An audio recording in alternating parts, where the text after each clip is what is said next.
हाँ तो my dear student, इस वाली वीडियो में हम लोग डिस्कस करेंगे ट्रिग्नोमेट्रिक रेशियो को एक बार फिर उसके बाद क्वेश्चन नंबर 1 और 2 मैं आप लोगों को दोनों करवाता हूँ। ठीक है, तो लेट सपोज हमारे पास ये ट्रायंगल है ए बी सी जिसका बी एक राइट एंगल है।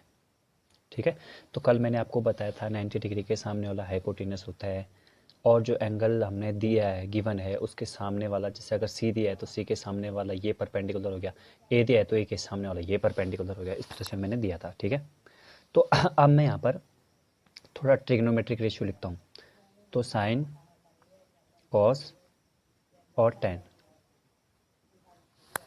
हालांकि 6 होते हैं बट मैं 3 लिखता हूँ क्योंकि इन्हीं तीनों का उल्टा करके तो वो तीनों बने हैं बाकी। ठीक है, तो इसलिए साइन को लिखते हैं।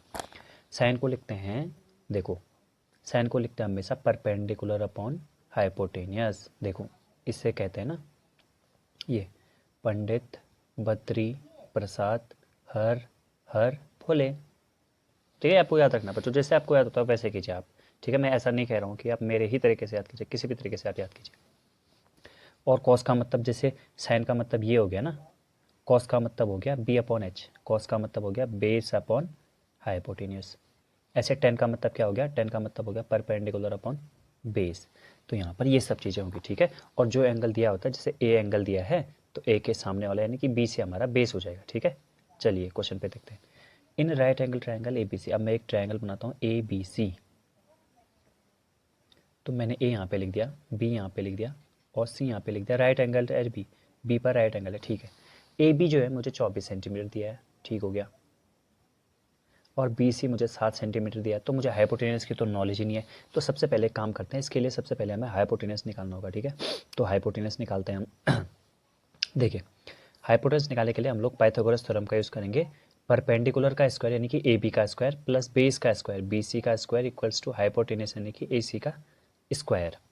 तो ये 24 का स्क्वायर हो जाएगा और यहाँ पे ये 7 का स्क्वायर हो जाएगा और आ जाएगा हमारा ए सी स्क्वायर के इक्वल। तो आप ध्यान देंगे 24 का स्क्वायर होता है 576 और इसका स्क्वायर होता है 49, तो वो ए सी के स्क्वायर के इक्वल है।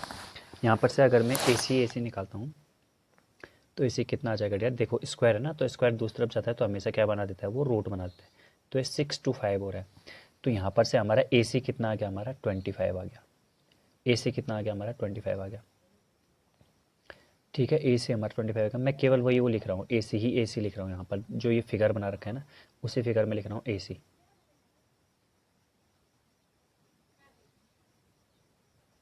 तो यहाँ पे लिख देता हूँ मैं ए सी। ए सी जो है मेरा कितना हो गया, 25 सेंटीमीटर। ठीक हो गया। अब जो पहले मुझसे क्या पूछा, साइन ए कॉस ए, तो साइन ए, अब ए के सामने वाला, ठीक है, जो एंगल की बने उसके सामने वाला होता है परपेंडिकुलर, तो ये अभी परपेंडिकुलर हुआ, ये अभी बेस हुआ। ठीक है, तो मैं जब लिखूंगा साइन ए और नीचे पर लिखूंगा कॉस ए, तो ये क्या हो जाएगा, देखिए साइन ए होता है परपेंडिकुलर अपॉन हाइपोटेनस, तो ये ए के सामने ये परपेंडिकुलर हुआ 7 अपॉन में हाइपोटेनस, हाइपोटेनस तो सेम ही रहेगा दोनों के लिए 25। ठीक है, लॉन्गेस्ट साइड। और कॉस का मतलब क्या हो गया, base upon hypotenuse, base 24 upon 25। ठीक है, अब मुझे क्या पता करना है, साइन सी और कॉस सी। ठीक, तो पहले मैं एक बार इसको कॉपी कर लेता हूँ।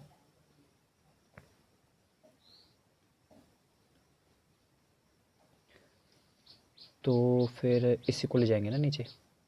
चलिए थोड़ा आगे बढ़ते हैं, नीचे बढ़ते हैं। मैं फिर से बना लेता हूँ,